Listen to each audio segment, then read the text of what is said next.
జై శ్రీరామ్. ఈ వీడియోని పూర్తిగా చూడండి, లైక్ చేయండి, షేర్ చేయండి, మీ అభిప్రాయాలను కామెంట్ బాక్స్లో తెలియపరచండి. సబ్స్క్రైబ్ చేసుకోవడం మర్చిపోవద్దు. మీరిచ్చే లైకుల వలన ఈ వీడియో అనేక మందికి చేరుతుంది కనుక తప్పక లైక్ చేస్తారని ఆశిస్తున్నాను. రావణాసురుడు సీతమ్మ వారిని వధించడానికి కత్తిదూసి వస్తాడు. సీతమ్మ వారి దీనస్థితి చూసి హృదయం ద్రవించిన రావణాసురుడు చతురుడైన సుపార్సుడు రావణాసురుడితో ఈ విధంగా అంటాడు: ఓ ప్రభు, మీరు అనేక వేదాలను చదివారు, కఠినమైన వ్రతాలను, కఠినమైన తపస్సును చేశారు. అటువంటి మీరు ఒక స్త్రీని, వివసురాలై ఉన్న ఒక అబలను వధించాలనే ఆలోచన మీకు ఎలా కలుగుతుంది? ఆమెను అలా ఉండనివ్వండి. సీత జీవించే ఉండాలి. ఎందుకనగా మీరు అపారమైన శక్తివంతులు. మీది శక్తి సామర్థ్యాలపై మాకు ప్రగాఢమైన విశ్వాసం ఉంది. మీ క్రోధాన్ని మీ శత్రువు పట్ల చూపించండి. నేడు చతుర్దశి, రేపే అమావాస్య. మీరు మీ శత్రువులతో పోరాడి వారిని సంహరిస్తే ఈ అందాల రాశి అయిన సీత మీ సొంతం అవుతుంది. మీరు చేజేతుల అవకాశాన్ని ఎందుకు జారవిడ్చుకుంటారు? మీ ఇన్నాళ్ల వాంఛని మీరెందుకు భగ్నం చేసుకుంటారు అని రావణాసురుని పొగుడుతూనే సీతమ్మ వారిని రక్షిస్తాడు సుపార్షుడు. భర్తతో కూడిన సలహా నచ్చిన రావణాసురుడు సీతమ్మ వారిని వధించాలనే నిర్ణయాన్ని ఉపసంహరించుకొని సచివులతో చెప్తాడు: తక్షణమే మహాసైన్యంతో వెళ్ళి వానరుల్ని, రామలక్ష్మణుల్ని ముట్టడించండి. రేపు యుద్ధరంగంలో ప్రవేశించి రామలక్ష్మణులను, సకల వానరుల్ని నిర్జిస్తాను అని చెప్పి తన అంతఃపురానికి వెళ్ళిపోతాడు. రాక్షస సేన పెద్ద ఎత్తున వానరులపై దాడి చేస్తారు. వానరులు రామచంద్రమూర్తిని ఆశ్రయించగా చంద్రమూర్తి గంధర్వాస్త్రాన్ని ప్రయోగిస్తారు. ఆ గంధర్వాస్త్రం నుంచి వెలువడిన లెక్కకు మించిన బాణాలు వెలువడి గంటన్నర వ్యవధిలోనే 2,00,000 పైచిలుకు రాక్షసులను వధిస్తుంది. మరునాడు రావణాసురుడు అసంఖ్యాకమైన సేనతో, శంఖానాదాలతో, తూర్యధ్వనులతో, జయ జయ ధ్వనాలతో, మంగళహారతులతో రావణాసురుణ్ణి యుద్ధరంగానికి పంపిస్తారు పురప్రజలు. రావణాసురుడు రాగానే వానరుల్ని అల్లకల్లోలం చేస్తాడు. తను ధనస్సు నుంచి బాణాల్ని వర్షంలా కురిపిస్తారు. అది చూసిన సుగ్రీవుడు వానరుల్ని సమీకరించి ఎదురుదాడికి దిగుతారు. అది గమనించిన విరూపాక్షుడు అనే రాక్షసుడు తన రథం దిగి మేలైన ఏనుగునెక్కి సుగ్రీవుని వైపు బయలుదేరతాడు. సుగ్రీవుడిపై అనేక బాణాలు వర్షింపజేస్తాడు. ఆ బాణాలను తప్పించుకున్న సుగ్రీవుడు ఒక పెద్ద శిలను అతనిపై విసురుతాడు. విరూపాక్షుడు తన బాణాలతో ఆ శిలను ముక్కలు ముక్కలు చేసేస్తాడు. వెంటనే ఒక పెద్ద వృక్షాన్ని పెకలించి ఏనుగును బలంగా కొడతారు. ఆ దెబ్బకు ఏనుగు వెనక్కి పడిపోతుంది. దాని నుంచి దూకిన విరూపాక్షుడు డాలు కత్తి తీసుకొని సుగ్రీవుడిపై జులిపిస్తాడు కత్తి. దాని నుంచి తప్పించుకున్న సుగ్రీవుడు చాచి విరూపాక్షుడు వక్షస్థలం మీద కొడతాడు. వెనక్కు తూలిపడిన విరూపాక్షుడు వెంటనే లేచి కత్తి జులిపిస్తూ సుగ్రీవుడిపైకి వెళ్తారు. సుగ్రీవుడు చాకచక్యంగా కత్తి దెబ్బ నుంచి తప్పించుకొని తన పిడికిలి బిగించి విరూపాక్షుడి నుదుటిపై ఒక్క గుద్దు గుద్దుతారు.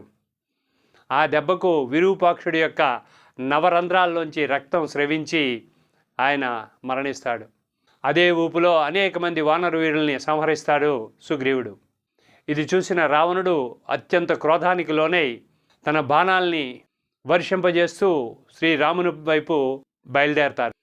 అది గమనించిన శ్రీరామచంద్రమూర్తి రావణాసురుడు సంధించే బాణాలను నిలువరిస్తూ తన బాణాలను వమ్ము చేస్తూ ఆయన కూడా బాణాలను వర్షింపజేస్తుంటారు. ఆ విధంగా శ్రీరామచంద్రమూర్తికి రావణుడికి ద్వంద్వ యుద్ధం ప్రారంభమవుతుంది. వారిద్దరూ వేసుకునే బాణాలతో మేఘాలు కూడా కనిపించినంతగా నిండిపోయినాయి ఆ బాణాలు. వారిద్దరు పోరాటాన్ని చూస్తున్న ఇటు వానరులు అటు రాక్షసులు కూడా తాము యుద్ధం చేయాలన్న సంగతే మర్చిపోయి చూస్తూ ఉండిపోయారు.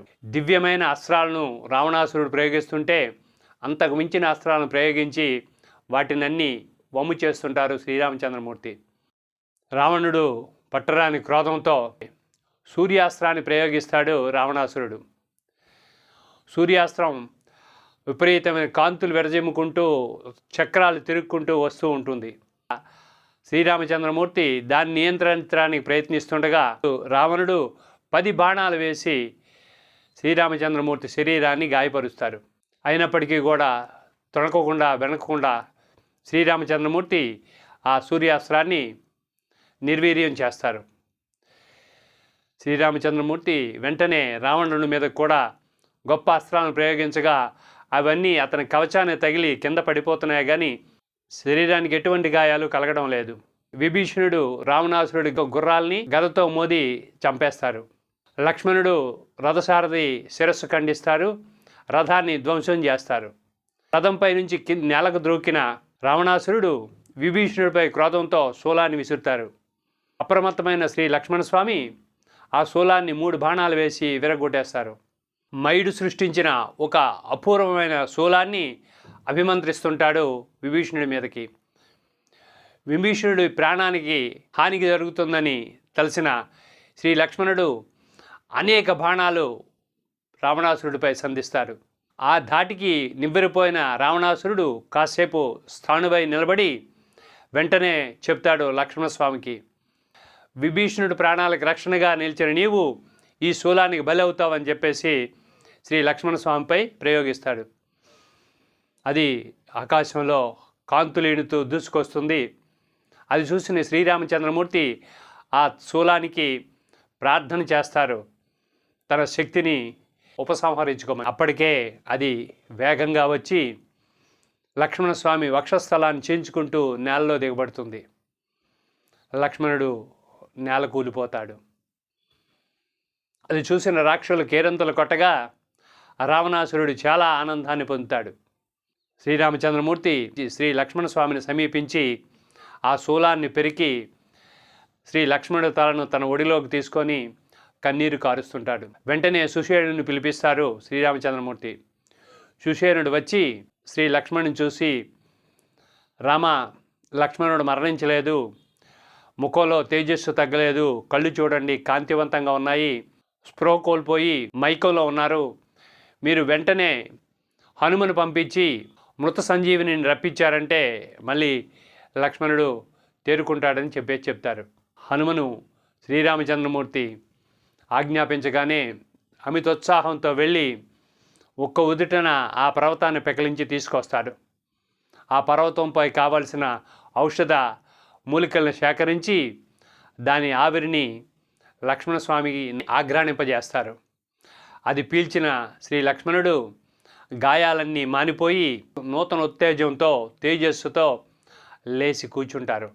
శ్రీరామచంద్రమూర్తి శ్రీ లక్ష్మణుడిని గాఢంగా ఆలింగనం చేసుకొని, లక్ష్మణ, యుద్ధంలో రావణుని సంహరించి సీతను గైకొన్నప్పటికీ కూడా నీవు లేని లోటు నాకు తీరేది కాదు, నిష్ప్రయోజనం అయిపోయేది నా విజయం అంటూ అతన్ని గాఢంగా ఆలింగనం చేసుకుంటారు. లక్ష్మణుడు కూడా వినయపూర్వకంగా శ్రీరామచంద్రుడి పాదాలంటి నమస్కరిస్తారు. ఇది చూసిన వానరులు ఆనందోత్సాహాలతో గ్రంథులు వేస్తుంటారు. ఈ కథను ఇంతతో నిలిపి చేస్తున్నానండి. రావణాసురుడికి శ్రీరామచంద్రమూర్తికి మళ్ళీ ద్వంద్వ యుద్ధం ప్రారంభమవుతుంది. ఆ యుద్ధం దేవతలకే ఎంతో ఉత్సుకతను రేపెట్టే ఆ యుద్ధాన్ని తర్వాత వీడియోలో తెలుసుకుందాం. అంతవరకు సెలవు. జై శ్రీరామచంద్ర ప్రభుకి జై, సీతామాతకు జై, శ్రీ హనుమానికి జై. స్వస్తి.